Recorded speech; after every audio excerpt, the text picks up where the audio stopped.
నమస్తే, welcome to mid day debate. నేను మురళి. తెలంగాణలో అద్భుతమైన పథకానికి రూపకల్పన చేశారు. బలహీన వర్గాల కుటుంబాలకు ₹1,00,000 అందించాలని కేసీఆర్ ప్రభుత్వం సంకల్పించింది. పేదరికంతో కొట్టుమిట్టాడుతున్న లక్షలాది కుటుంబాలు ఈ పథకానికి దరఖాస్తు చేసుకునేందుకు ప్రయత్నిస్తున్నాయి. కానీ 2 వారాలుగా ఈ కుటుంబాలకు పట్టపగలే చుక్కలు చూపిస్తున్నాయి. కుల ఆదాయ ధృవీకరణ పత్రాలు ఇచ్చేందుకు ముప్పుతిప్పలు పెట్టిస్తున్నారు. అలాగే మండు టెండల్లో ఆఫీసుల చుట్టూ తిరుగుతూ ప్రజలు అల్లాడిపోతున్నారు. ఇప్పటిదాకా దరఖాస్తుల సంఖ్య 5 లక్షల లోపే ఉందని తెలుస్తోంది. దీంతో లక్షలాది బీసీ కుటుంబాలు శాపనార్థాలు పెడుతున్న పరిస్థితి కనిపిస్తోంది. మరి ఈ సమస్యలు ప్రభుత్వం ఎంతవరకు పట్టించుకుంటోంది, నిరుపేదల సమస్యల్ని ఏ మేరకు తీరుస్తుంది వంటి విషయాల్ని వాటి మిడ్ డే డిబేట్లో చూద్దాం.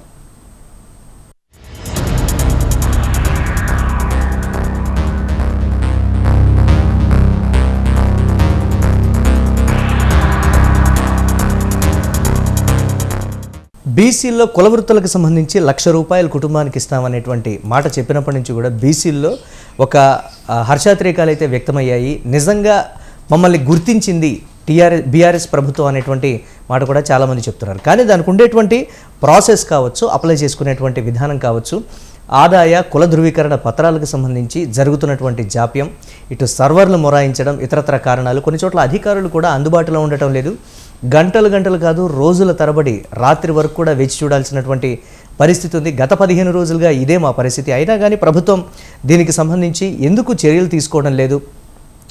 చాలా గొప్పగా కూడా పథకాన్ని ప్రవేశపెట్టినటువంటి పరిస్థితి ఉంది. ₹1,00,000 ఇస్తామనేటువంటి మాట దేశవ్యాప్తంగా కూడా ఒక చర్చను కూడా లేవనెత్తినటువంటి పరిస్థితి. ఇది సాధ్యమవుతుందా అనేటువంటి మాట. 5 లక్షల లోపే ప్రస్తుతం దరఖాస్తులు అయితే వచ్చాయి. చాలా వరకు కూడా అందులో పెండింగ్లో ఉన్నటువంటి పరిస్థితి ఉంది. మరి నిజంగా 5 లక్షల లోపు అప్లై చేసుకున్నవారు, 5 లక్షల మంది జనాభా లోపు అప్లై చేసుకున్న వారందరికీ నిజంగా వస్తుందా, లేకపోతే అందులో కూడా సర్వర్లో ఎన్ని ఎంటర్ అవుతాయనే దానికి సంబంధించి కూడా ఒకంత మీమాంస అయితే చోటు చేసుకుంది. ఇవాళ చివరి రోజు, దానికి సంబంధించి చివరి రోజు అయితే చెప్పారు. కానీ ఇప్పుడున్నటువంటి పరిస్థితుల్లో ప్రభుత్వం ఒకసారి పునరాలోచించి మరింత గడువు పొడిగిస్తుందా అనేది కూడా వేచి చూడాల్సినటువంటి పరిస్థితి. చాలామంది అయితే కొంచెం కోపడుతున్నటువంటి పరిస్థితి కూడా ఉంది. చూద్దాం ఎటువంటి పరిస్థితులు ఉంటాయి. ఇదే అంశానికి సంబంధించి మనతో డిబేట్లో పార్టిసిపేట్ చేస్తున్నారు రవికుమార్ గారు, BJP intellectual cell co convener. వారు స్టూడియోలో లైవ్లో సిద్ధంగా ఉన్నారు. అలాగే కాంగ్రెస్ రాష్ట్ర ప్రధాన కార్యదర్శి ఈర్ల కొమరయ్య గారు, వారు కూడా లైవ్లో జాయిన్ అవుతారు మరికాసేపట్లో. అలాగే తాడూరు శ్రీనివాస్ గారు, బీఆర్ఎస్ రాష్ట్ర కార్యదర్శి, వారు కూడా మరికాసేపట్లో లైవ్లో జాయిన్ అవుతారు. అలాగే ఉప్పాల లక్ష్మణ్ గారు, ప్రముఖ విశ్లేషకులు, వారు లైవ్లో జాయిన్ అయ్యారు. వారితో కూడా మాట్లాడదాం. ముందుగా రవికుమార్ గారు, నమస్తే అండి. నమస్తే అండి. ఎంతో గొప్పగా ఆర్భాటంగా బీఆర్ఎస్ ప్రభుత్వం ప్రకటించినటువంటి పరిస్థితి ఉంది.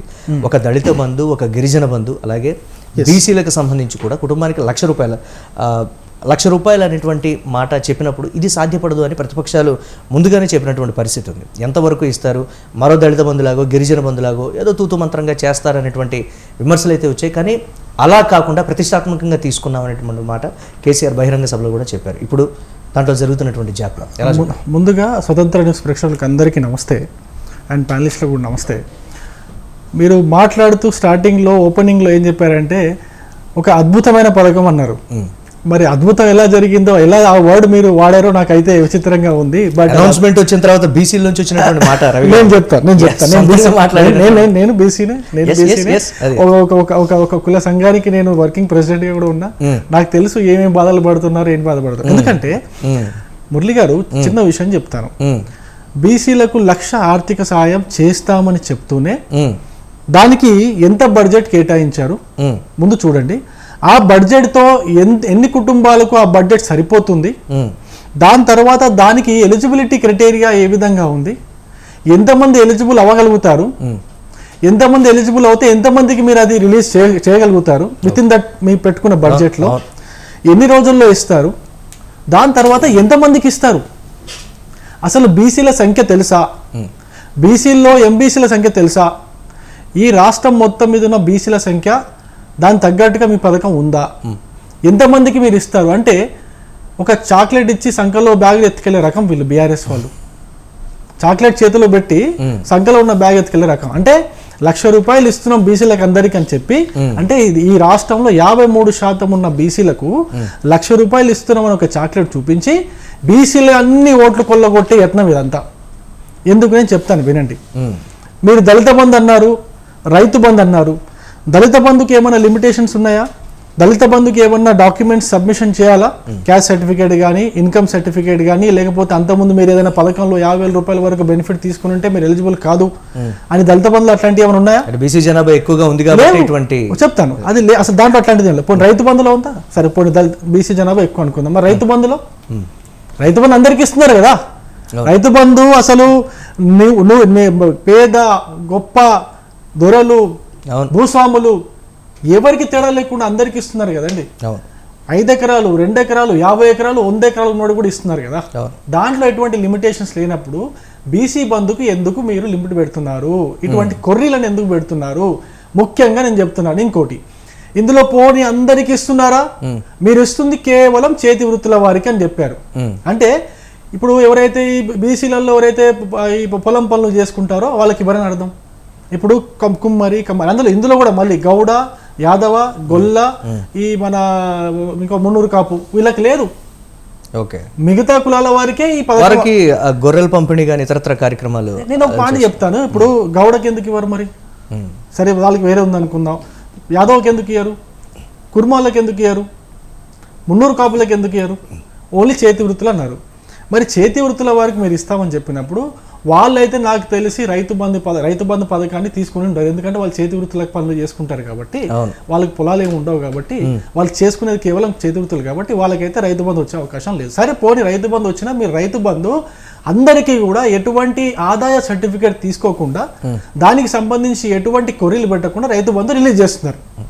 మీ మల్లారెడ్డి ఎగ్జాంపుల్ చెప్తాను. మీ మల్లారెడ్డి, జీవన్ రెడ్డి, ఇంకో రెడ్డి, ఆ రెడ్డిలు అందరూ కూడా తీసుకుంటారు కదా రైతు బంధు. వాళ్ళ దగ్గర 100 ఎకరాల భూములు ఉన్నాయి కదా, లక్షల్లో తీసుకుంటారు సంవత్సరానికి. అది గత 5 సంవత్సరాల నుంచి లెక్క పెడితే కోట్లలో దాటిపోయిందిగా. బీసీలకు ఎందుకు ఇంత కొర్రీ? మీకు బడ్జెట్ ఎంత పెట్టుకున్నారు తెలుసా దీనికి? 200 crores. ఇప్పుడు దీని ప్రకారం 4-5 వేల కోట్ల రూపాయల పని అవుతుంది. నేనేమంటున్నా అంటే 200 crores మీరు ఎన్ని కుటుంబాలకు ఇవ్వగలుగుతారు? కేవలం 25,000 కుటుంబాలు, 2,500 కుటుంబాలకి ఇస్తారు. సరే 25,000 ఫ్యామిలీస్కి ఇస్తారు అంతే. మరి ఎంత జనాభా ఉంది? జనాభా 53%. మనం 3 కోట్లు అనుకుందాం. 3 కోట్లలో సగమే అనుకుందాం. 1.5 జనాభా. 1.5 జనాభాని ఒక ఫ్యామిలీకి 4 ఉన్నారు అనుకుందాం. దాన్ని 4తో భాగిస్తే మీకు దాదాపు ఎంత లేదన్నా ఒక 70,000 కుటుంబాల దాకా ఉంటాయి ఈజీగా. బీసీలు 70,000 కాకుండా సరే 30,000-40,000 కుటుంబాలు ఉంటాయి. మిగతా వాళ్ళకి ఏం చేస్తారు? వాళ్ళకి ఎందుకు ఇవ్వరు? పోనీ దాంట్లో కూడా సగం మంది వాళ్ళకి ఆదాయము ఇక ఎక్కువ ఉంది అనుకుందాం, 1,00,000 కంటే ఎక్కువ ఆదాయం ఉంది అనుకుందాం. మరి మిగతా 25,000-30,000 కుటుంబాలకైతే ఇవ్వాలి కదండి. ఒక నియోజకవర్గంలో 2 లక్షల మంది ఓటర్లు ఉంటారు. 2 లక్షల మంది ఓటర్లలో సగం మంది బీసీలు ఖచ్చితంగా ఉంటారు. 53% అనుకున్నాడు, 50% అనుకున్నాడు. 1,00,000 మంది ఓటర్లు ఖచ్చితంగా ఉంటారు. 1,00,000 మంది బీసీలకు ఒక్క నియోజకవర్గం క్యాలిక్యులేషన్ నేను చెప్తున్నాను. 1,00,000 మందికి మనము ఎకనామిక్ స్టాటిస్టిక్స్ అన్ని కూడా విపరీతంగా తెలిసినటువంటి కేసీఆర్ దీన్ని ఆలోచించలేదంట. ఆలోచించారు. నేనేమంటున్నానంటే ఇది అందరికీ అందదు. కొంతమందికే ఇచ్చానని చెప్పేసి చేతిలో, నేను చెప్పాను కదా మొదట్లో, చేతిలో చాక్లెట్ పెట్టి సంఖ్యలో ఉన్న బ్యాగ్ని ఎత్తుకెళ్ళిపోయే రకం వీళ్ళంతా. అదే తెలివి కేసీఆర్ది, గుట్టనక్క తెలివి. అది అందరికి తెలుసు. ఇచ్చారని చెప్పేసి ఇంకో శాస్త్రం కూడా ఉంది, నేను చెప్తాను. మోచేతికి బెల్లం పెట్టేసి నాకన్నా చెప్తారు. అది అందదు, పెట్టదు. ఓట్లు మాత్రం దండుకుంటారు. ఇంత దారుణంగా మోసం చేస్తున్నటువంటి ఒక కేసీఆర్కి వచ్చే ఎలక్షన్లో ఖచ్చితంగా బీసీలు ఖచ్చితంగా బుద్ధి చెప్తారు. ఇంత ఈజీగా అంటే బీసీలు అంతా ఎర్రిపప్పల్లా కనిపిస్తున్నారు, నాకు అర్థం కాదు. అంటే మీరు ₹1,00,000 కొంతమందికి ఇచ్చేసినంత మాత్రాన మీరు ఇచ్చారని చెప్పేసి మీకే ఓట్లు వేయడానికి ఎవరు బీసీలు ఎర్రిపప్పలు చేస్తున్నారు బీసీలని. ఏమనుకుంటున్నారు? తమాషాలా? ఏదంటే మీకు ఇంకా కొన్ని కొర్రీలు చెప్తా. మీరు నిజంగా చాలా బాధ అనిపించిందండి. ఇది చాలా బాధ అనిపించింది. చాలా ఆవేదనతో మాట్లాడుతున్నాను నేను. ఇంత ఆవేదనతో ఎప్పుడు మాట్లాడలేదు ఇదే టాపిక్ పైన. ఇప్పటికి 2-3 చర్చలు చేశాను నేను. ఈ చర్చలన్నింటిలో తెలియని విషయం ఒకటే, 25 రోజులు మీరు ఎన్ని రోజులండి అప్లికేషన్ ఓపెన్ చేసి పెట్టింది? 15 రోజులు. కనీసం 25 డేస్కి తక్కువగా మీకు ఇన్కమ్ సర్టిఫికేట్ రాదు. అసలు మీ వెబ్సైట్లోనే, మీ సేవ వెబ్సైట్లోనే ఇన్కమ్ సర్టిఫికేట్ ఇష్యూ చేయడానికి 30 వర్కింగ్ డేస్ అని పెట్టున్నారు అక్కడ. 30 వర్కింగ్ డేస్లో మీ ఇన్కమ్ సర్టిఫికేట్ రాదు. మీరు పెట్టింది ఎన్ని రోజులకి? 15 డేస్. మీరు సర్టిఫికేట్ ఇష్యూ చేయరు 15 డేస్లో, ఇన్కమ్ సర్టిఫికేట్ ఇష్యూ చేయరు. పోనీ ఆల్రెడీ ఇన్కమ్ సర్టిఫికేట్ ఉన్న వాళ్ళే అప్లై చేసుకోవాలి అనుకుందాం. 2021 తర్వాత 2021 మార్చ్ తర్వాత ఇష్యూ చేసిన ఇన్కమ్ సర్టిఫికేట్స్ మాత్రమే దీనికి ఎలిజిబుల్. ఎగ్జాంపుల్, ఇప్పుడు నేను 2018లో ఇన్కమ్ సర్టిఫికేట్ తీసుకున్నాను అనుకుందాం. 2018లో నేను ఇన్కమ్ సర్టిఫికేట్ తీసుకున్నాను, క్యాస్ట్ సర్టిఫికేట్ తీసేసుకున్నాను అనుకుందాం.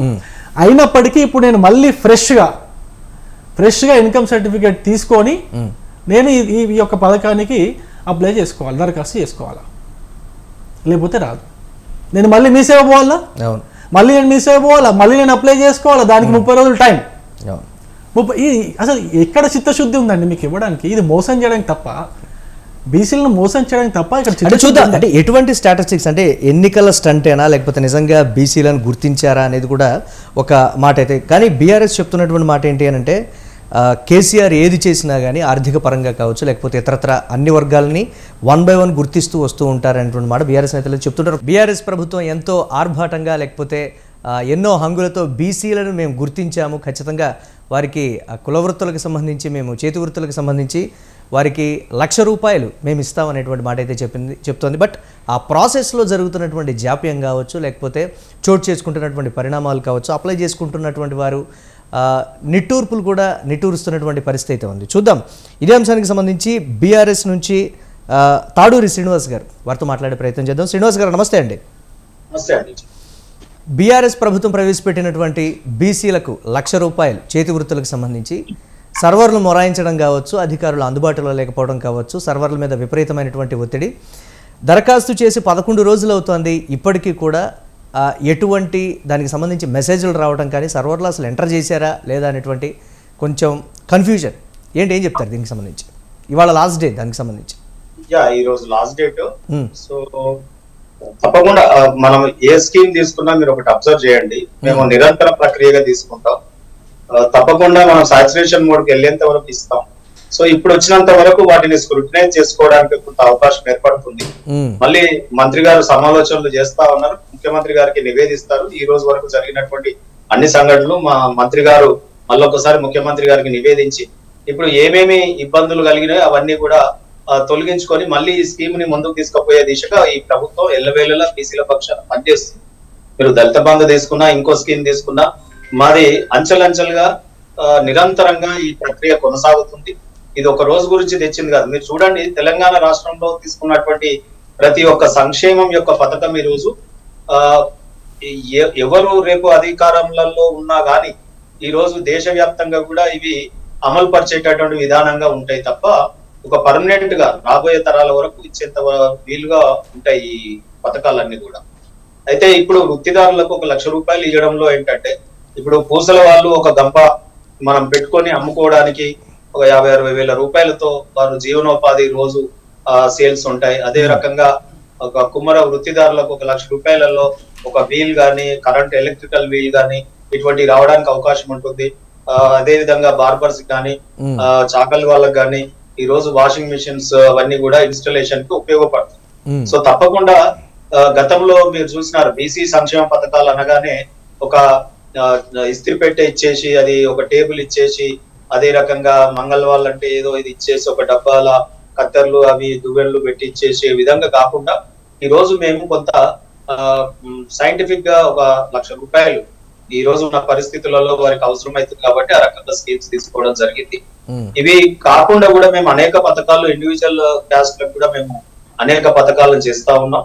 ఇవాళ మీరు ఎలక్ట్రిసిటీ సబ్సిడీ కావచ్చు బార్బర్ షాప్లకి, మన దోబీలకి ఎలక్ట్రిసిటీ సబ్సిడీ కావచ్చు. శ్రీనివాస్ గారు దాదాపు శ్రీనివాస్ గారు ఒక 5 రోజుల నుంచి కూడా, ఒక 5 రోజుల నుంచి కూడా జరుగుతున్నటువంటి జాప్యం, అప్లై చేసినా కానీ సర్వర్ డౌన్ అని కానీ లేకపోతే ఎంటర్ అవ్వడం కానీ, ఆదాయ కుల ధృవీకరణ పత్రాలకు సంబంధించి ఇంత జాప్యం జరుగుతున్నా కానీ దీని మీద ఏర్పాటైనటువంటి సబ్ కమిటీ కూడా ఏం మాట్లాడకపోవటం. ఈరోజు ఆల్రెడీ ఒక 3 గంటలు దాటిపోయింది.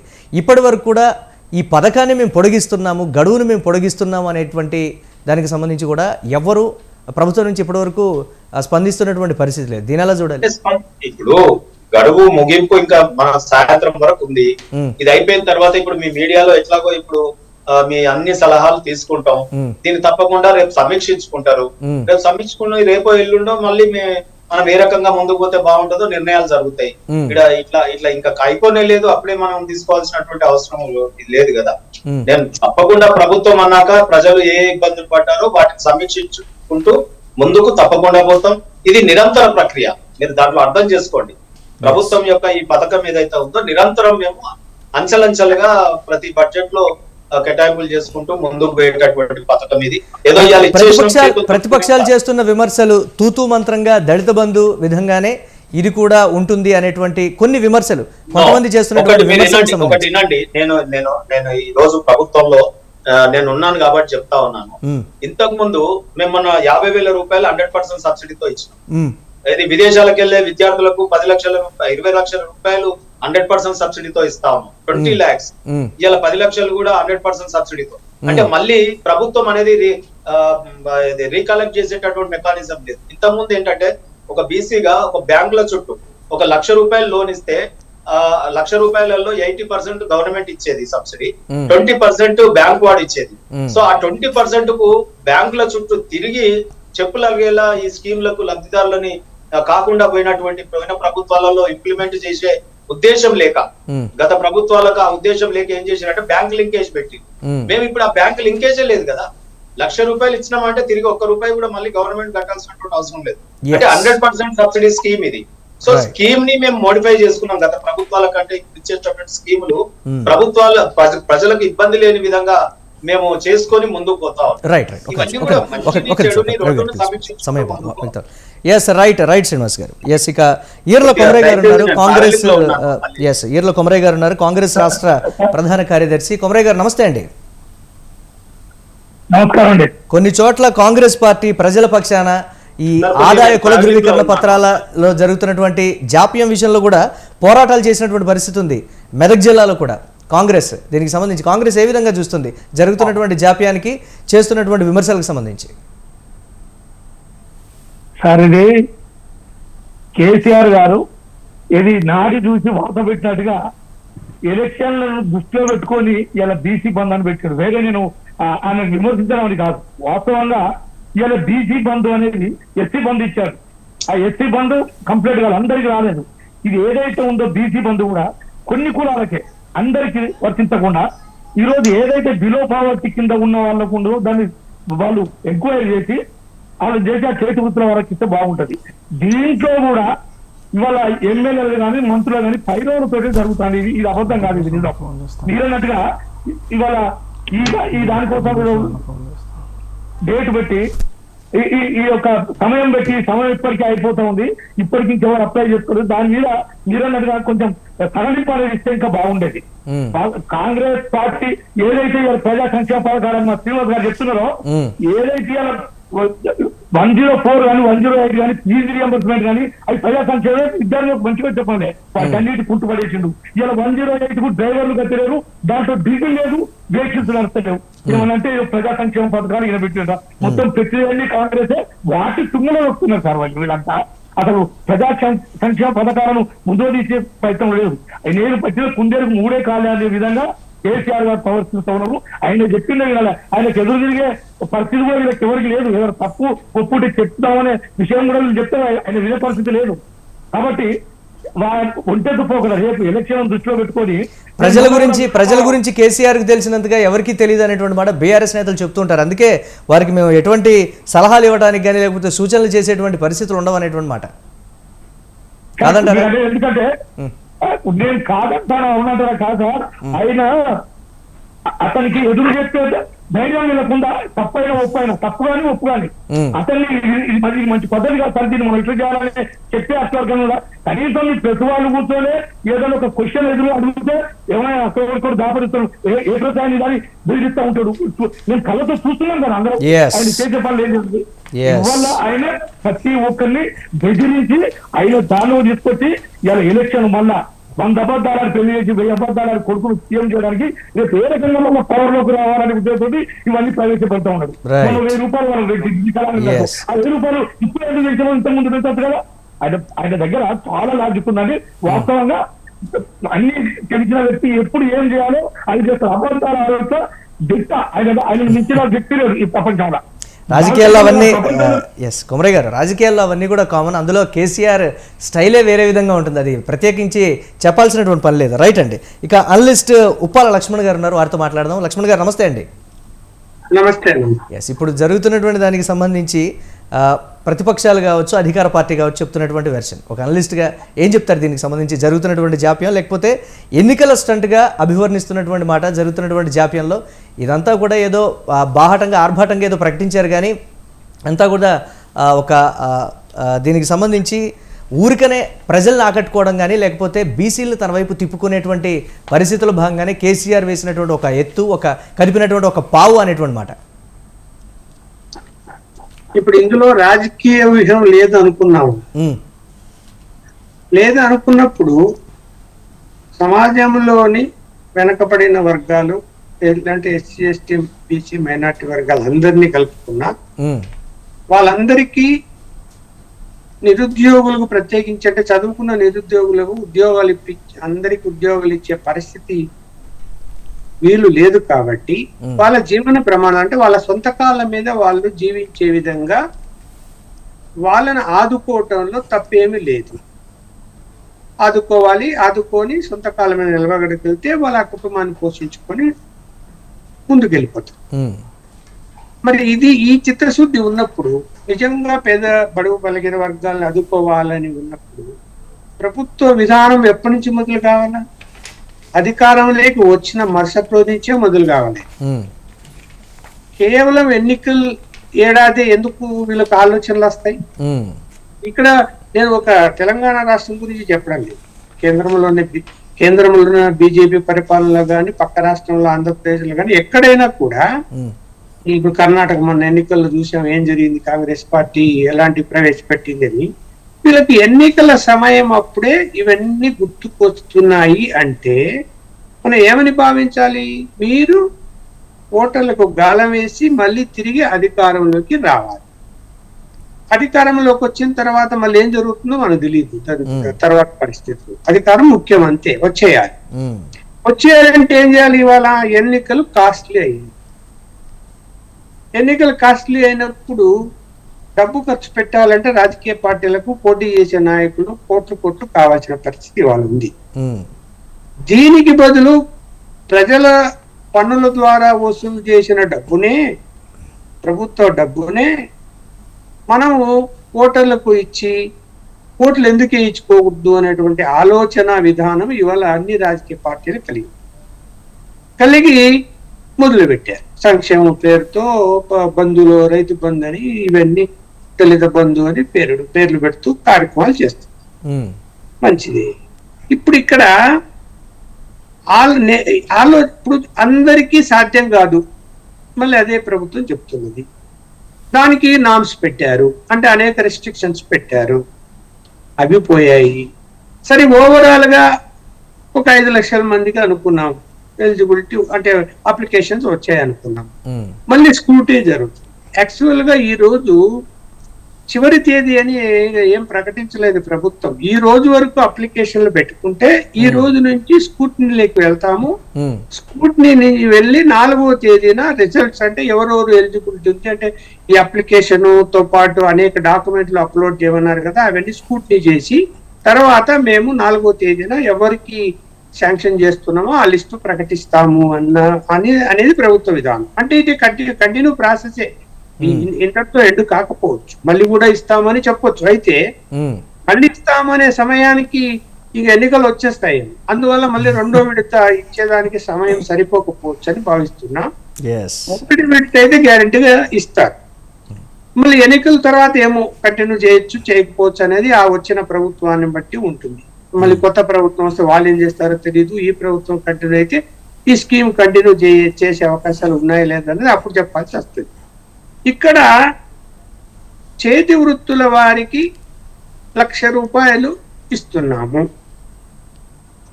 మరి చేతి వృత్తుల వారు గ్రామీణ ప్రాంతాల్లో కానీ, పట్టణ ప్రాంతాల్లో కానీ వాళ్ళని డైరెక్ట్ గా ఐడెంటిఫై చేసి వాళ్ళ ఇంటికి వెళ్ళి అక్కడ వాతావరణ పరిస్థితులను చూసి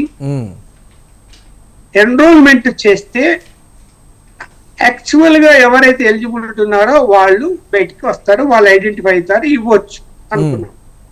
ఇప్పుడు ఏమైంది, ఏదో కాలేజీకి అప్లికేషన్ సీట్లకు అడ్మిషన్లు పెట్టుకోవడం మీరు పెట్టుకోండి అంటే ఇప్పుడు వాళ్ళు పరుగున సర్టిఫికేట్లు కావాలి. ఇందాక మన బీజేపీ మిత్రుడు చెప్పినట్టు అక్కడ మీ సేవలో అంత సులభంగా సర్టిఫికేట్లు ఇస్తున్నారండి.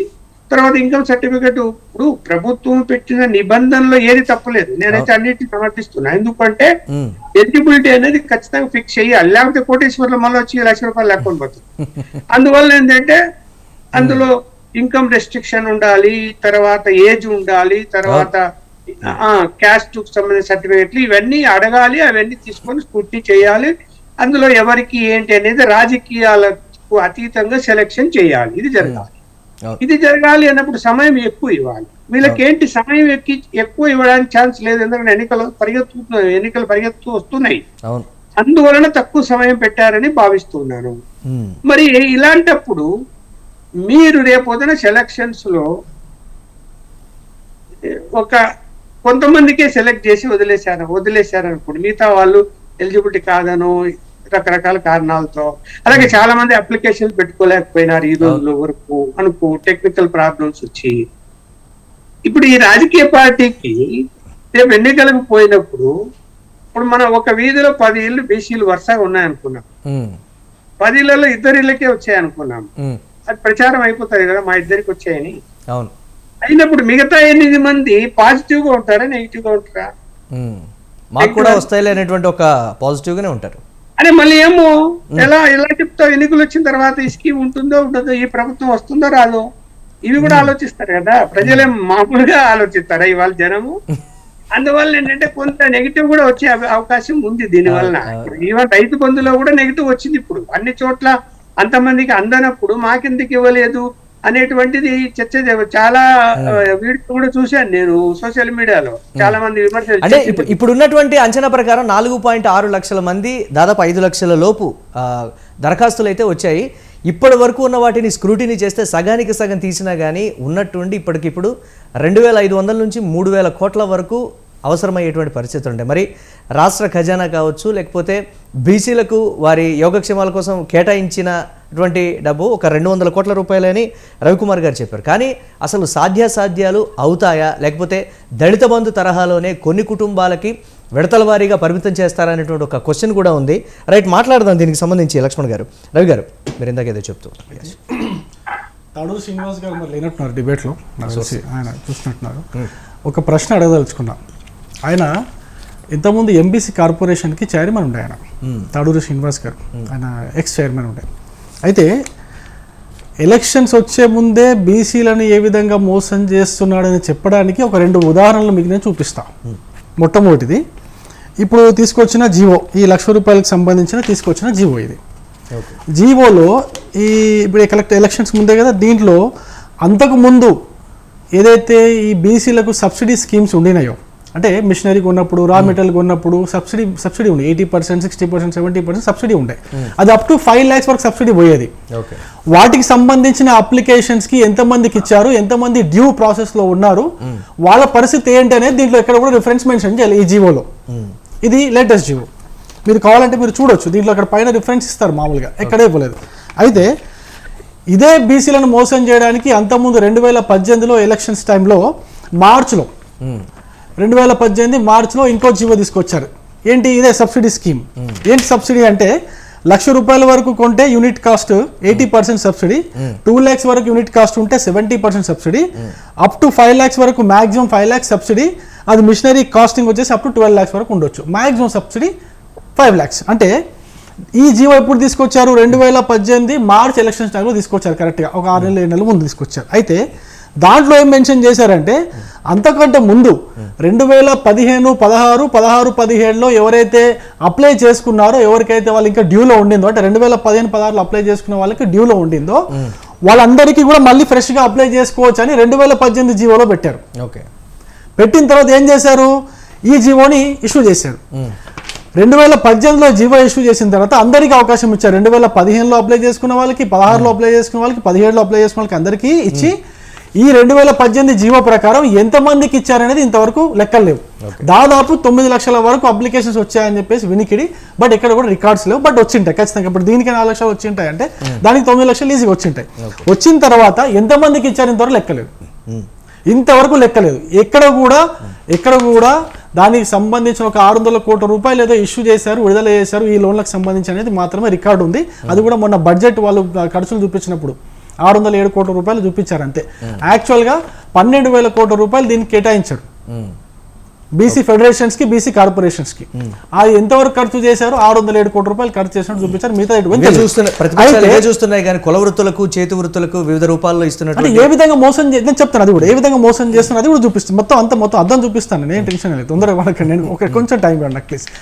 అయితే ఇది అయిపోయింది కదా, 18లో వచ్చిన జీవో ప్రకారం ఎంతమంది డ్యూ ఉందో, ఎంతమంది అప్లికేషన్ ఇంకా డ్యూ ఉందో తెలియదు.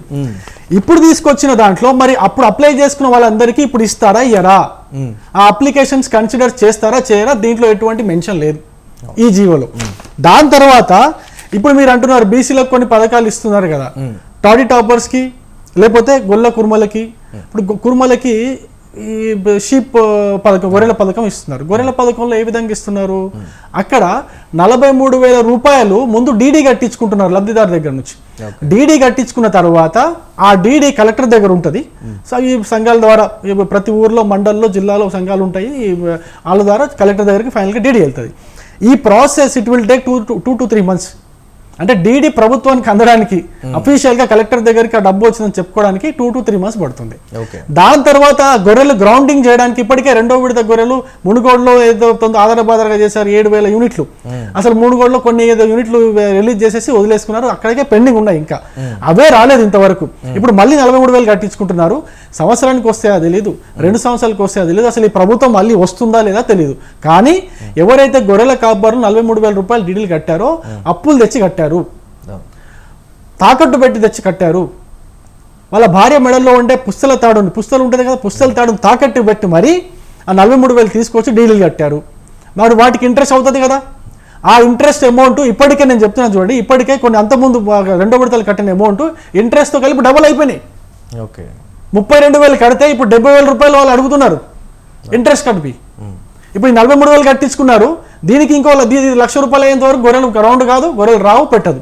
అయితే మరి ఇదే బీసీ పథకాలు ఇస్తున్నారని చెప్తున్నారు కదా, మరి ఇదే గొర్రెల కాపర్లకి ఈ 1,00,000 రూపాయలు ఇచ్చేసేయండి డైరెక్ట్. వాళ్ళ దగ్గర నుంచి మీరు 43,000 రూపాయలు ఎందుకు తీసుకుంటున్నారు? 43,000 రూపాయలు డీటెయిల్ తీసుకోకుండా డైరెక్ట్ గా 1,00,000 రూపాయలు వాళ్ళకి ఇచ్చేసేయండి, వాళ్ళే గొర్రెలు తెచ్చుకుంటారు. ఎందుకు ఇట్లా మోసం చేయడం? వాళ్ళ ఉసురు ఎందుకు పోసుకోవడం అండి? ఇప్పుడు గొర్రెల కాపర్లు అడవుల్లో ఉంటారు, వాళ్ళు ఊర్లలో ఉండరు. అంటే ఇది కంప్లీట్ గా బీసీలకు న్యాయం ఏదైతే ఇబ్బంది పడుతున్నటువంటి నిజమైనటువంటి బీసీకి అందేటువంటి పరిస్థితులు లేవంటారు. లేదు, నిజంగా చెప్తున్నాను లేదు. ఎందుకంటే ఇంకొక చిన్న విషయం కూడా చెప్తాను. ఇప్పుడు చేతి కుల వృత్తుల వరకు అనుకుందాం. ఇప్పుడు తాడూరు శ్రీనివాస్ గారు అన్నారు, ఏమన్నారు? పూసలోళ్ళు కావచ్చు, నాయి బ్రాహ్మణులు కావచ్చు, కొన్ని కులాల పేర్లు తెచ్చుకున్నారు. ఈ పూసలోళ్ళు వాళ్ళందరూ కూడా నువ్వు ఇచ్చే 1,00,000 రూపాయల కోసము 15-20 రోజులు మీ సేవలో కాపలాగాయాలండి. అలా చేసే వ్యాపారం ఆపుకొని, చిన్న చిన్న వ్యాపారాలు అయ్యి ఆ వ్యాపారాలను ఆపుకొని మీ దగ్గరకు వచ్చి ఆ లైన్లో నిల్చొని ఇన్కమ్ సర్టిఫికేట్ సబ్మిట్ చేయాలా? ఇప్పుడు పూసలోళ్ళు వాళ్ళందరికీ వాళ్ళకి చదువు కూడా రాదు సగం మందికి. అసలు మీ సేవలో ఇన్కమ్ సర్టిఫికేట్ ఇస్తారన్న జ్ఞానం కూడా ఉండదు వాళ్ళకి సగం మందికి. ఇప్పుడు వాళ్ళన్నీ ఇప్పుడు ఆ పూసలు నెత్తిపైన గంపలు పెట్టుకొని పూసలు అమ్ముకొని అది ఇది అమ్ముకునే వాళ్ళు ఆ బిజినెస్లు ఆపుకొని నువ్వు ఇచ్చే 1,00,000 రూపాయల కోసం ఆ రోజుకి 1,000 రూపాయలు 2,000 రూపాయలు ఏదో బిజినెస్ చేస్తారు వాళ్ళు. ఆ 1,000-2,000 బిజినెస్ లో 200, 300, 500 ఎంతో మిగులుతుంది వాళ్ళకి. అదంతా ఆపుకొని ఇప్పుడు నీ దగ్గర లైన్లో నిల్చోవాలా? ఈయన ఎంబీసీ కార్పొరేషన్ చైర్మన్ ఉండే, మరి మోస్ట్ బ్యాక్వర్డ్ క్లాస్ వాళ్ళ వృత్తుల వాళ్ళకి ఆయనకు తెలియదు ఆ బాధలు? ఒక 5 రోజులు, ఒక 2 రోజులు వాళ్ళు బిజినెస్ ఆపుకుంటే ఇల్లు గడవదు వాళ్ళది, ఇంట్లో తిండి ఉండదు. చూద్దాం. అంటే ఇటువంటి వాటిని కూడా రెక్టిఫై చేయాలి, రికగ్నైజ్ చేయాలి, దానికి తగినట్లుగా సింపుల్ గా. ఒకవేళ నిజంగా ప్రభుత్వానికి చిత్తశుద్ధి ఉండింటే ఎవరైతే ఎలిజిబుల్ క్యాండిడేట్స్ చూస్తే అర్థమైపోతుందండి. ఈ పూసల వాళ్ళను, ఈ దాసుల వాళ్ళను, వీళ్ళందరినీ చూస్తే అర్థమైపోతుంది. చూసి వాళ్ళకి ఇంటికి తీసుకెళ్ళిపోయొచ్చు ఇవ్వాలనుకుంటే. ప్రభుత్వం నిజంగా ఆ దిశగా వెళ్తుందా, లేకపోతే స్క్రూటినీ విషయంలో కావచ్చు, ఇతరత్ర కావచ్చు, అన్నింటినీ పరిగణలో మాట్లాడు. కొమరయ్య గారు, కాంగ్రెస్ పార్టీ నిజంగా దీనికి సంబంధించి 1,00,000 రూపాయల సాయం అనే దానికి సంబంధించి చూస్తున్నాం అనేటువంటి మాట అయితే చెప్తూ ఉన్నారు. రైట్, ఎస్ రవి గారు, మీరు ఇందాక చెప్తూ అయితే నేనేం మాట చెప్తున్నానంటే ఇప్పుడున్న జీవోలో కూడా చాలా లోటుపాట్లు ఉన్నాయి. ఈ లోటుపాట్ల ప్రకారం ఏంటి? ఇప్పుడు మీకు చెప్పాను, సమయాభావం, 15 days ఇచ్చారు. దాని తర్వాత ఇన్కమ్ సర్టిఫికేట్స్కి మాత్రం 30 days. ఆ క్యాస్ట్ సర్టిఫికేట్ కూడా దాదాపు అంతే. ఇప్పుడు క్యాస్ట్ సర్టిఫికేట్ తీసుకోవాలంటే కుల సంఘాల దగ్గర పోయి వాళ్ళ దగ్గర నుంచి సర్టిఫై చేసుకోవాలా, సర్టిఫై చేసి దాన్ని తీసుకొచ్చి మళ్ళీ అప్లై చేయాలా, అది స్క్రూటినీకి వెళ్తుంది, అప్పుడు క్యాస్ట్ సర్టిఫికేట్ ఇష్యూ చేస్తారు. అది చెప్పుకోవడానికి 7 days ఉంటుంది, బట్ అది ఇంకా ఎక్కువ రోజు పోతుంది. ఇది ఒక విషయము. కానీ ఎక్కడ కూడా ఏ ప్రభుత్వ అధికారి కూడా ఇప్పుడు పనిచేయట్లేదు. దశాబ్ది ఉత్సవాల పేరుతో ప్రభుత్వ అధికారులందరూ కూడా ఆఫీసులకు తాళాలు వేసుకొని ఎక్కడో తిరుగుతూ ఉన్నారు. మరి ఎక్కడ నుంచి వస్తుందండి? అక్కడ మీకు తెలుసు కదా, ఫోటోలు మీరు చూసే ఉంటారు, ఈ సేవా సెంటర్లో బయట అర్ధరాత్రి వరకు పడుకుంటున్నారు. ఎందుకు ఇంతగా మోసం చేయడం? ఎందుకు చేయాలనుకుంటే ప్రాపర్గా చేయండి. నేను ఇంకో విషయం చెప్తాను. ఇంకొక ఇది దీంట్లోనే ఎప్పుడైతే గవర్నమెంట్ లోన్లు తీసుకొని కార్పొరేషన్ల పేరుతో లోన్లు తీసుకొని, అంటే బయట సంస్థల నుంచి బయట బ్యాంకుల నుంచి లోన్లు తీసుకొని ఈ మొన్నటి వరకు కూడా కొన్ని ఫెడరేషన్కి సంబంధించిన ఈ ఐసిరి పెట్టే వాటి అన్నిటి ఇచ్చింది. మీకు ఒకవేళ అంత చిత్తశుద్ధి ఉంటే ఈ కార్పొరేషన్స్ ఎట్లాగో ఆల్రెడీ ఉన్నాయి కదా, అన్ని కులాల వాళ్ళకి కార్పొరేషన్స్ ఉన్నాయి. ఈ కార్పొరేషన్స్ త్రూ ఇచ్చామని చెప్పండి. ఇప్పుడు ఒక ఎగ్జాంపుల్ చెప్తాను. నాయి బ్రాహ్మణ కార్పొరేషన్ ఉంది. నాయి బ్రాహ్మణ కార్పొరేషన్స్కి ఒక 200 కోట్లు కేటాయించేసేయండి, మీ దాంట్లో ఉన్న వాళ్ళకి అందరికీ మీ కార్పొరేషన్ తరపున ఇచ్చామని చెప్పండి. అవకతవకలు జరిగితే అవకతవకలు ఎందుకు జరుగుతాయి? ఇప్పుడు ఇదే ఆన్లైన్ ప్రాసెస్ ఇవ్వండి, అందరూ ఒకటే దగ్గర వేస్తే అది. ఇప్పుడు మీ సేవా సెంటర్లో అన్ని అప్లికేషన్స్ ఒకటే దాంట్లో వస్తున్నాయి. ఇప్పుడు అందులో ఇప్పుడు ఈ ₹1,00,000 అప్లై చేసుకోవాల్సింది కూడా అన్ని ఒకటే దాంట్లో అప్లై చేసుకోవాలి. సర్వర్లు పనిచేయాలి కదా అంటున్నా. ఇప్పుడు సర్వర్లు మొరాయిస్తుంది దానికే కదా అంటున్నా. ఇప్పుడు సర్వర్లు మొరాయించకుండా డీసెంట్రలైజ్ చేయండి. మీరు అంటూ ఉంటారు కదా, నేను ప్రగతి భవన్లో ఉండాల్సిన అవసరం లేదు, ఎక్కడ ఏ నియోజకవర్గంలో సమస్య వస్తే ఆ నియోజకవర్గ ఎమ్మెల్యేని కలిస్తే మీకు సమస్య పరిష్కారం అయిపోతుంది. డీసెంట్రలైజ్ అంటారు కదా, వార్డు కార్యాలయాలు కూడా ఇప్పుడు ఓపెన్ చేసుకున్నారు కదా, డీసెంట్రలైజేషన్ అంటారు. ఇప్పుడు దీన్ని అట్లాగే చేయండి. ఏ కార్పొరేషన్ ఉంది, ఏ కుల కార్పొరేషన్, ఆ కుల కార్పొరేషన్కి ఇంత బడ్జెట్ ఇచ్చేసేయండి. ఫెడరేషన్స్ ఉన్నాయి, ఫెడరేషన్స్కి ఇవ్వండి, వాటికి ఇచ్చేసేయండి, అక్కడ నుంచి డిస్ట్రిబ్యూషన్ చేయించండి. ఇదంతా ఈజీ కదండి. ఇప్పుడు అన్ని ఒకటే దాంట్లో పడవు, సర్వర్లు మొరాయించవు, సర్వర్లు జామ్ కావు. అరే ఇంత ఈజీ ప్రాసెస్. మీరు చెప్పే పాయింటే, మీరు ఎప్పుడు ప్రతిసారి చెప్పుకునే పాయింటే. ఇది చేయండి, ఇదెందుకు చేయరు? ఇంప్లిమెంటేషన్ చేయాలనుకుంటే నిజాయితీగా చిత్తశుద్ధిగా మీరు ఈ ₹1,00,000 లోన్లు ఎవరైతే లబ్ధిదారులు ఉన్నారో ఒరిజినల్ లబ్ధిదారులకు ఇవ్వాలనుకుంటే, ఎవరైతే ఎలిజిబుల్ వాళ్ళకి ఇవ్వాలనుకుంటే, there are many ways to implement it successfully. Okay, but your intentions are not right. మీకు చిత్తశుద్ధి లేదు, మీకు ఇవ్వాలని ఇష్టం లేదు, కేవలం ఎలక్షన్ స్టంట్. ఎలక్షన్స్ ముందు అత్యధికులైన బీసీల ఓట్లు కొల్లగొట్టాలా, ఆ కాన్సెప్ట్ తో స్కీమ్ తీసుకొచ్చారు. దాన్ని ఏదో ఆధారబాధారగా మీరు దాన్ని ఇంప్లిమెంట్ చేస్తారు. అది కూడా ఎప్పుడు బీసీలు ఎన్నికల స్టంట్ గా భావిస్తారు. అది కూడా ఎప్పుడు బీజేపీ పార్టీ బీసీ సమ్మేళనం చేసి బీసీ డిక్లరేషన్ చేస్తామని చెప్పినప్పుడు ఆధారబాధారగా కేబినెట్ కమిటీ వేసేసి, కేబినెట్ కమిటీ సలహాలు కూడా పూర్తిగా రాకన ముందే స్కీమ్ ప్రకటించేశారు. దానికి విధానాలు ఏమి ఆలోచన లేదు. చిన్న ఆలోచన అండి. చిన్న పోరని అడిగితే క్యాస్ట్ సర్టిఫికేట్ 4 రోజులు అవుతుంది, ఇన్కమ్ సర్టిఫికేట్ 4 రోజులు అవుతుంది, నేను అప్లికేషన్ 15 days పెట్టినా అంటే జ్ఞానం కూడా లేదండి. పోనీ ఇన్కమ్ సర్టిఫికేట్ పాతది యాక్సెప్ట్ చేస్తారంటే అది కూడా లేదు. 2021 తర్వాత ఉన్నది యాక్సెప్ట్ చేస్తారు. ఎవరికి ఎలిజిబుల్ అవుతుంది దీంట్లో? అంటే ప్రభుత్వం ఇటువంటి విషయాల్లో ఒకవేళ అప్లై చేసుకుంటే మాత్రం ఇమీడియట్గా వచ్చేటువంటి ప్రాసెస్ ఏమైనా చేస్తుందో లేదో అది కూడా ఒకసారి చూద్దాం. కొమరయ్య గారు రైట్ మాట్లాడదాం. ఎస్ కొమరయ్య గారు, కాంగ్రెస్ పార్టీ నిజంగా ఏ విధంగా చూస్తుంది? ప్రభుత్వం ఒక సదుద్దేశంతో మేము బీసీలని ఆదుకునేటువంటి ప్రక్రియ చేపడుతుంటే ఎందుకు ఈ విధమైనటువంటి రాద్ధాంతం చేస్తున్నారు? టెక్నికల్గా కావచ్చు, ఇతరత్రా కావచ్చు. సరే, దశాబ్ది ఉత్సవాల వేడుకల్లో అధికారులు బిజీగా ఉండొచ్చు, దీన్ని మేము ఇంకా పొడిగిస్తాం. ప్రజలకు పర్టికులర్గా బీసీలను ఆదుకునేటువంటి కార్యక్రమం ముఖ్యమంత్రి చేపడితే ఎందుకు మీరు అదంతా చేస్తున్నారని బీసీ నాయకులే విమర్శలు చేస్తున్నటువంటి పరిస్థితి ఉంది. ఎలా చూడాలి దీన్ని? ఏమండి, వాస్తవంగా కేసీఆర్ గారు బీసీలకు చూస్తుందంటే నవ్వు వస్తారు. ఎందుకంటే ఈ రోజు ఆయన క్యాబినెట్ లో కానీ దేంట్లో కానీ చూడండి, ఆయన బీసీల మీద చిత్తశుద్ధి ఉంటే నువ్వు క్యాబినెట్ చూడండి, క్యాబినెట్ లో మంత్రులు ఎవరున్నారు ఏంటి అనేది అనుకుంటుంది. ఇప్పుడు బ్రదర్ చెప్పినట్టుగా ఈ యొక్క కార్యక్రమాన్ని ముందు పెట్టి దానికి సరైన టైం ఇవ్వకుండా ఆధార పెట్టి మీరు గతంలో చూసినట్టు టీచర్లు చూడండి. ఒక ఎగ్జాంపుల్, వాళ్ళకు ప్రమోషన్స్ ఇప్పటి వరకు 9 సంవత్సరాల నుండి ప్రమోషన్స్ లేవు, ఏది ట్రాన్స్ఫర్స్ లేవు, ఏవి లేవు. వాళ్ళను ఆయనే జీవనిస్తున్నాడు, ఆయనే కోర్టు పంపిస్తూ ఉన్నాడు వాళ్ళకు. అంటే ఆయన దగ్గర టెక్నిక్ చాలా బాగుంది. ఏదైనా ఇలా బీసీ బంధు పత్రం కూడా మిత్రులు చెప్పినట్టుగా ఆయన ఇవ్వాలని అనుకుంటే ఏ రకంగా ఇవ్వచ్చు. పెద్ద స్టంట్ వాళ్ళు చెప్పినట్టుగా ఇవాళ ఎలక్షన్ల కోసం ఇది పెద్ద స్టంట్ తప్ప ఎలక్షన్ లో ఓట్లు రాబట్టడానికి తప్ప ఇది ప్రజల మీద చిత్తశుద్ధి కాదు, పేద ప్రజలను ఆదుకునేది కాదు. నేను మళ్ళీ చెప్తున్నా, ఈయల్ల పేద ప్రజలు ఇలా ఆఫీసర్స్ ఉన్నారు, జిల్లా పాలనాధికారి ఉన్నారు, ఇక్కడ ఉన్నటువంటి ఎంఆర్ఓ మీరు ఎవరైతే బిలో కాబట్టి పేదవాళ్ళు వాళ్ళకి తెలుస్తుంది ఎంక్వైరీ చేస్తే. అట్లా చేసి వాళ్ళకి సరైన లబ్ధిదారులకు ఇస్తే ఏదైనా న్యాయం జరుగుతుంది. దీంట్లో కూడా మళ్ళీ చెప్తున్నా, దీంట్లో కూడా ఫైలోనే అప్లై చేసుకుని అందరిలాగా ఆన్లైన్ అప్లై చేసుకుంటూ కానీ నాకు ఎమ్మెల్యే దగ్గర పోయి కానీ నేను అప్లై చేసుకున్నట్టే నేను చూసుకుంటా పోని చెప్పి ఇలాంటివి జరుగుతున్నాయి. చరిత్ర బంధు కూడా అలాగే జరిగింది, ఇది కూడా అట్లా జరిగే పరిస్థితి ఉంది. కాబట్టి కేసీఆర్ గారు దీన్ని 100% ఎలక్షన్ల కోసం ఓట్ల కోసం వాడుకుంటున్నారు తప్ప బీసీల చిత్తశుద్ధి లేదు. ఈ యొక్క బీసీల కాదు, ఏ కార్యక్రమాలు చేసినా ఆయన కంటి తుడిచి చర్యగానే చేస్తున్నారు. అంటే ఎన్నికల ముందు కాంగ్రెస్ పార్టీ ఫార్ములానే కొంచెం కేసీఆర్ ఫాలో అవుతున్నారనేటువంటి విమర్శ కూడా అక్కడక్కడ వ్యక్తమవుతున్నటువంటి పరిస్థితి ఉంది. నిజంగా అలానే చూడాలంటారా?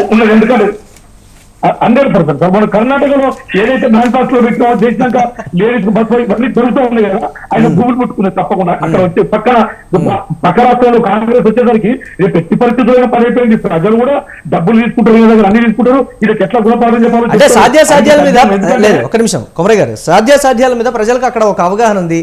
మరి ఇక్కడ బీసీలకు సంబంధించి ఒక అవగాహన ఉందంటారా? సాధ్యం అవుతుందా అనేటువంటి ఒక మీమాంస. సార్ మేము కూడా ఎవరైనా బీసీలు ఒక మా పార్టీ అని కాదు, అన్ని పార్టీ లోపల ఇలా ఓట్లు మాయి సీట్లు వాళ్ళనే ఉద్దేశం వస్తుంది. బీసీలు తప్పకుండా ఏకమైతారు, తప్పకుండా బీసీల కోసం పోరాటం చేయడానికి అందరూ ముందుకు నడుస్తా ఉన్నారు. ఇలా బీసీ ఇలా 53-54% తోటి బీసీలను మా ఓట్లు వేసుకొని మా ఓట్లతోటి ఏది అధికారంలోకి వచ్చి మమ్మల్ని విస్తరిస్తే మేము మా స్కీములు ఎత్తులేదా మేము చూడము. 100% ఈసారి గుణపాఠం చెప్తాం. బీసీలకు మోసం చేస్తే ఏ నాయకుడు కూడా వదిలిపెట్టాం మేము. ఎందుకంటే కేసీఆర్ బీసీలో మోసం చేస్తున్నా నెంబర్ 1. ఆయన తెలంగాణ ఇష్యూలో కూడా కాంగ్రెస్ సోనియమ్మ తెలంగాణ ఇస్తే సరే అప్పుడు అందరి అగ్రజన సంఘాన్ని అన్ని వర్గాలు చేశారు, కానీ ఆయన ఒక్కడే క్రెడిట్ తీసుకొని ఇవాళ అసలైన పోరాటగాలను పాపం వాళ్ళు అడకతింటూ ఉన్నారు. దేశ రాష్ట్రానికి ద్రోహం చేసినటువంటి ఏది తుమ్మల నాయకులు కానీ శ్రీనివాస్ యాదవ్ కానీ లేకపోతే వీళ్ళ శ్రీనివాస్ రెడ్డి కానీ వీళ్ళు ఉరికిచ్చి కొడతామని చెప్పి ఆ రోజున వాళ్ళని తీసుకొచ్చి క్యాబినెట్ హోదాలు పెట్టిండు. అంటే ఈయన చిత్తశుద్ధిలో నాకు అర్థమైంది. తెలంగాణ కోసం కాదు, ఆయనకు కావాల్సింది పవర్. దళితులను ముఖ్యమంత్రి చేసినారే 3 ఎకరాలు, ఇదంతా అబద్ధం. ఎందుకంటే పోరాటం బీసీలు ఖచ్చితంగా తిరగబడతారు, పోరాటం చేస్తానని అంటున్నారు. బీసీలో ఆ స్థాయి ఐక్యత బీసీలో ఉందా ప్రస్తుతానికి? సార్ మీరు అంటున్నారు ఇలా గతంలో తాతలు బీసీలు దోషులు పెట్టుకుని పాలన చేశారు, ఇప్పుడు పై చేసుకొని పాలన చేస్తారు. ఆ పాలన తరానికి సత్య పలుకుతున్నారు. తప్పకుండా ఉద్యమం రాబోతున్నది. బీసీలకు న్యాయం జరిగేంత వరకు బీసీలు పోరాడతారు. ఇలాంటి సీఎంలు మెడలు మొత్తగా తప్పదని సందర్భంగా తెలియజేస్తాం. Yes right. లక్ష్మణ్ గారు, దాదాపుగా బీసీలు అయితే చెప్తున్నటువంటి పరిస్థితి, జాజుల శ్రీనివాస్ గౌడ్ బీసీ సంక్షేమ సంఘం జాతీయ అధ్యక్షులు వారు చేసేటువంటి ఇంప్లిమెంట్ అనేది కరెక్ట్గా చేయండి, లేకపోతే మాత్రం ఏ విధంగా ఎన్నికల్లో తిరగబడాలో బీసీలకు బాగా తెలుసు. బీసీలు తగిన బుద్ధి చెప్తే మాత్రం అధికారం ఇప్పట్లో వచ్చేటువంటి పరిస్థితులు ఉండవు. బీసీల విషయంలో కనీసం జోక్ చేయడం కానీ లేకపోతే ఇతరత్ర సరే ఏదో ఆలోచిద్దాంలే, దళిత బంధులాగా ఏదో లైట్ తీసుకుందాము, ఇటువంటి మాటలు కానీ మాట్లాడితే మాత్రం కుదరదు అనేటువంటి మాట అన్ని వర్గాల నుంచి వస్తుంది. బట్ బీసీల నుంచి మాత్రం ఆ స్థాయి ఐక్యత ఉందా? ఒకవేళ ఇంప్లిమెంటేషన్లో జాప్యం జరిగినా లేకపోతే విడతల వారీగా అయినా కొంతమందికి వచ్చి కొంతమందికి ఇవ్వకపోయినా కానీ తూతుమంత్రంగా జరిగినా కానీ ఆ స్థాయి ఐక్యతతో ఎన్నికలకు వెళ్తారా అనేటువంటి మాట కూడా వినిపిస్తుంది. చూడొచ్చంటారు ఆ కోణంలో ఇది? బీసీల ఐక్యత అది ఊరికే కళలోని మాటే, అది జరిగే పని అయితే కాదు. ఇక్కడ మనం అనేక అంశాల మీద మనం గమనిస్తూనే ఉన్నాం. ఓకే, ఇప్పుడు రాజకీయ పార్టీలు గెలుపు ఆధారంగా ఒక్క మైనార్టీల విషయంలోనే భయపడి వాళ్ళకు సీట్లు ఇస్తారు తప్ప వాళ్ళు 25-30% ఉండే చోట ఇస్తారు. 30% ఉన్నా కూడా అదే బీసీలు 40-50% ఉన్నటువంటి నియోజకవర్గాల్లో అక్కడ ఉన్నటువంటి బీసీలకు టికెట్లు ఇచ్చారా? కేటీఆర్ ఎక్కడ ఉన్నారండి? సిరిసిల్లలో ఎవరు ఓట్లు ఎక్కువ ఉన్నాయండి? ఒకసారి ఎగ్జాంపుల్ ఇస్తాడా రేపు మరి కేటీఆర్ ఇంకో చోటు పోయి అక్కడ బీసీ నిలబెట్టాలి కదా, నిలబెడతాడా? పోనీ బీసీల సంఘాలు అందరూ కూడా మొత్తం బీసీలు ఇక్కడ బీసీకే టికెట్ ఇవ్వాలి అని చెప్పి పట్టుబట్టి అడుగుతున్నారా? వేరే రాజకీయ పార్టీలకు ఇస్తే మేము ఓడగొడతామని చెప్తున్నారా? చెప్పడం లేదు కదా. ఐక్యత అక్కడ కనపడుతుంది కదా. అందువల్ల ఈ ఐక్యత లేదనే అంశాన్ని వాళ్ళు పసిగట్టే రాజకీయ పార్టీలు, నేను ఒక కేసీఆర్ విమర్శించడంలే, అన్ని రాజకీయ పార్టీలు అవే చేస్తున్నాయి. అందువలన గెలుపు వాళ్ళకి ఇంపార్టెంట్. అన్ని రాజకీయ పార్టీలు నిజంగా బీసీలు అభివృద్ధి చెందాలి అంటే, సరే ఆర్థికంగా అభివృద్ధి చెందాలి, కుటుంబం బాగుండాలి, పేద వర్గాల నుంచి మధ్యతరగతి రావాలి, మధ్యతరగతి ఉన్న స్థాయికి పోవాలి కోరుకోవడము, ఆ సహాయం చేయడము తప్పేమీ కాదు. కానీ రాజకీయ రంగంలో కూడా బీసీలు పైకి రావాలి, ఎస్సీ ఎస్టీలు పైకి రావాలి అంటే, ఎస్సీ ఎస్టీలో ఒక సెక్యూరిటీ ఏముందంటే రిజర్వేషన్స్, అంటే పొలిటికల్ రిజర్వేషన్స్ ఉన్నాయి కాబట్టి ఎంపీ టికెట్లు కానీ, ఎమ్మెల్సీ కానీ, లేకపోతే ఎమ్మెల్యే టికెట్లు కానీ రిజర్వేషన్ల ప్రకారం వాళ్ళకి వస్తాయి కాబట్టి మనం వాళ్ళ గురించి చర్చించాల్సిన అవసరం లేదు. కానీ బీసీలకు రిజర్వేషన్స్ లేవు కదా. లేనప్పుడు పోనీ ఆ కమ్యూనిటీ వాళ్ళు అంటే ఎక్కువ మెజారిటీ ఓట్ల శాతం ఉన్నప్పుడు అక్కడైనా ఇవ్వగలుగుతున్నారా సీట్లు అంటే అనేక ఎగ్జాంపుల్ చెప్పగలను, ఇవ్వడం లేదు. కాబట్టి రాజకీయంగా కూడా వాళ్ళ పైకి రావాల్సిన అవసరం లేదా, ఉంది కదా. రాజకీయంగా పైకి తీసుకురావాలి కదా. అందువల్ల ఏమైపోయిందంటే రాజకీయాలు మొత్తం 2 కులాలు 3 కులాల మధ్య నడుస్తూ ఉంటుంది. ఎప్పుడు వాళ్ళ శాతం ఎంత ఉంటుంది అంటే 5-6% కూడా ఉండవు, లేకపోతే 18% లోపు ఉండేటువంటి ప్రధాన అగ్రకులస్తుల చేతుల్లోకి రాజ్య అంటే ఈ పరిపాలనలో వెళ్ళిపోతున్నది. ఇది ఎంతవరకు న్యాయంగా ఎంతకాలం జరుగుతుంది ఇది. అందువల్ల రిజర్వేషన్లు అన్నది తీసేయాలి ఈ పొలిటికల్ సిస్టమ్ లో. లేకపోతే గనక అందరికి అవకాశం వచ్చే విధంగా రిజర్వేషన్లను అందరికి ఇవ్వాలి. ఇది జరగాలి. ఇది జరగడం లేదు కదా. ఇప్పుడు ఎన్నికల ముందు ఇప్పుడు ఒక విధానం తీసుకోండి, ఆ విధానంలో మీరు ఎన్నికల ముందు మేనిఫెస్టో పెట్టి వాళ్ళని అభివృద్ధి చెందాలి, ఎవరికి సహాయం చేయాలని చెప్పి ప్రకటించి దాన్ని అధికారం వచ్చిన మరుసటి రోజు నుంచి ఇంప్లిమెంట్ చేస్తే ఈ సమాచారం. ఇప్పుడు చూడండి ఎన్నికలు వస్తున్నాయంటే ఇప్పుడు బీసీలకు ₹1,00,000 పథకం అని చెప్పి పెట్టారు. పెట్టినప్పుడు మరి ఇంతగా మన బీజేపీ మిత్రులు చక్కగా అన్ని అంశాలు కూడా విత్ ఎవిడెన్స్ తో చెప్తున్నారు ఆయన. అది సాధ్యమవుతుంది ఈ కొద్ది రోజుల్లో. ఏం చేయగలుగుతారు చెప్పండి. ఏదో కొంతమందికి దుమ్ము దులిపేసుకొని చాలే 1% ఓట్లు ఇచ్చినా కూడా అని భావిస్తున్నారేమో మనకు తెలియదు. ఇంకా తర్వాత ఇస్తామంటే నమ్ముతారని భావిస్తున్నారేమో తెలీదు. అంటే ఈ స్కీమ్ ఎక్స్టెండ్ చేస్తాము, ప్రభుత్వం అధికారంలోకి వచ్చినా కూడా మేము ఇంప్లిమెంట్ చేస్తాము మళ్ళీ వస్తే అని చెప్పవచ్చు. చెప్పకుండా ఏముండరు, ఎందుకంటే చెప్పాల్సిన ఒక బీఆర్ఎస్ వైఖరి అంటారా, లేకపోతే అన్ని పార్టీల వైఖరి కూడా అంతే విధంగా ఉందంటారా లక్ష్మణ్? ఇప్పుడు ఒక రాజకీయ పార్టీ ఆ వైఖరి తీసుకున్నప్పుడు మిగతా రాజకీయ పార్టీలు కూడా బీసీ డిక్లరేషన్ అనో లేకపోతే మళ్ళీ దళిత బంధు, రైతు బంధువులు ఇవన్నీ కూడా ప్రకటించకపోతే ఏమైపోతుంది అంటే దాని బెనిఫిట్ పొందే వాళ్ళందరూ కూడా అవి ప్రకటనలకైనా సాకారం అయ్యే పరిస్థితి లేదా అనేది కూడా ఒక క్వశ్చన్ మార్క్ కదా. ప్రకటనలకి పరిమితం ఏం లేదు, సాకారం చేస్తున్నారు కదా. ఇప్పుడు 100% సక్సెస్ కాకపోవచ్చు కానీ నిజంగా రైతు బంధు కొంతమంది అక్కడ బాగా ఆర్థికంగా బాగున్న వాళ్ళు కూడా బెనిఫిట్ పొందారు. కానీ రిమైనింగ్ పర్సన్స్ బెనిఫిట్ పొందినప్పుడు నిజంగా వాళ్ళకి మంచి అవకాశమే కదా, వాళ్ళు కూడా సంతోషపడుతున్నారు కదా తీసుకున్న వాళ్ళు. అలాగే ఈ దళిత బంధు అయినా అంతే, బీసీలకు సంబంధించిన సహాయం అయినా అంతే, ఏదైనా అంతే.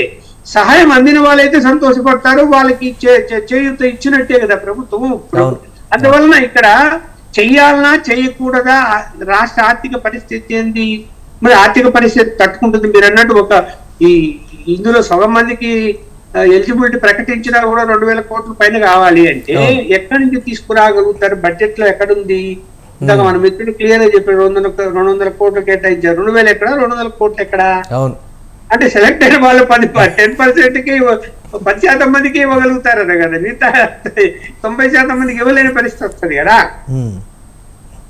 చూడాలి ఎలా ఉండబోతుంది అనేది. రైట్, ఫైనల్ గా రవి గారు. అయితే ఈ రాష్ట్రంలో స్పెసిఫిక్గా నేను చెప్తున్నాను, కాంగ్రెస్ బీఆర్ఎస్ ఉన్నంత కాలం బీసీలు రాజకీయంగా, సామాజికంగా, ఆర్థికంగా ఎదగరు.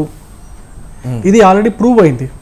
తెలంగాణని ఇన్ని రోజులు వెళ్ళినటువంటి కాంగ్రెస్ కావచ్చు, టీఆర్ఎస్ కావచ్చు, ఇది క్లియర్గా ప్రూవ్ చేసేసుకున్నారు. బీసీలు నిజంగా రాజకీయంగా, ఆర్థికంగా, సామాజికంగా ఎదగాలి అంటే వాళ్ళు ఓటు అనేది ఏకం కావాలి. ఓటు ఏకీకరణం అవుతే వాళ్ళకు కావలసినటువంటి బీసీలకి ఎవరైతే తోడ్పడగలుగుతారో, బీసీలను రాజకీయంగా, ఆర్థికంగా ఎవరైతే పైకి తీసుకొస్తారో ఆ పార్టీని ఎలక్షన్లో గెలిపించి అధికారం ఇస్తే అప్పుడు బీసీలు ఎదుగుతారు. అప్పటిదాకా బీసీలు ఈ విధంగా మోసపోతూనే ఉంటారు. జాతీయ పార్టీలు, అయితే ప్రాంతీయ పార్టీలు నేను ఒక పరిపాలించే విషయం కానీ చెప్తాను. ఎక్కడ బీఆర్ఎస్ బీసీలు నేను ఒక చిన్న ఎగ్జాంపుల్ చెప్తా. ఇదే బీఆర్ఎస్ సర్కార్లో ఈ యొక్క రిజర్వేషన్లు తగ్గించి మరి స్థానిక సంస్థల ఎన్నికల్లో రిజర్వేషన్లు తగ్గించి మరి 33% ఉన్నటువంటి బీసీ రిజర్వేషన్ 27% తగ్గించి సర్పంచులు కాకుండా ఎంపీపీలు ఎంపీటీసీలు కాకుండా జెడ్పీటీసీలు కాకుండా అడ్డుకున్న ప్రభుత్వం ఈ యొక్క కేసీఆర్ ప్రభుత్వం. ఇది అందరికి తెలిసిన విషయమే. అక్కడ కేంద్ర ప్రభుత్వం ఏమో మోడీ గారి మినిస్ట్రీలో ఎక్కువ మంది బీసీలు 60% మంది బీసీలను మినిస్టర్ చేస్తే వీడేమో అసలు స్థానిక సంస్థల రిజర్వేషన్ లేకుండా చేశాడు. ఎవరు మోసం చేస్తున్నట్టు? ఇంకో విషయం కూడా నేను ఛాలెంజ్ చేసి చెప్పగలుగుతున్నాడు. కాంగ్రెస్ పార్టీ వాళ్ళు కానీ టీఆర్ఎస్ పార్టీ వాళ్ళు ఈ ఛాలెంజ్ యాక్సెప్ట్ చేయగలరా చెప్పండి. రేపొద్దున బీజేపీ రాష్ట్రంలో అధికారంలోకి వస్తే, రేపొద్దున బీజేపీ తెలంగాణ రాష్ట్రంలో అధికారంలోకి వస్తే ఒక బీసీ ముఖ్యమంత్రి అవ్వగలని చెప్పేసి నేను గట్టిగా ఖచ్చితంగా చెప్పగలను. కాంగ్రెస్ పార్టీలో సాధ్యమవుతుందా? బీఆర్ఎస్ పార్టీలో సాధ్యమవుతుందా? ఇది చెప్పగలరా? చెప్పలేరు. ఇంకో విషయం చెప్తాను. బీజేపీ పార్టీ ఇంకొక మాట కూడా చెప్పింది. బీసీలు ఏ విధంగా చితికిపోతున్నారు? బీసీలు విద్య లేక, వైద్యం లేక, ఉపాధి లేక చితికిపోతున్నారు. అందుకే వాళ్ళు పైకి రావట్లేదు.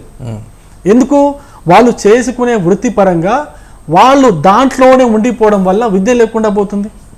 ఏదో చిన్న చితిక పనులు చేసుకుంటూ ఆర్థికంగా కొంచెం స్థిమితంగా ఉన్నాం అనుకుంటే సడన్గా ఏదో ఒకటి వస్తాయి ఇంట్లో. వైద్యపరంగా ఏదో ఒకటి వస్తాయి.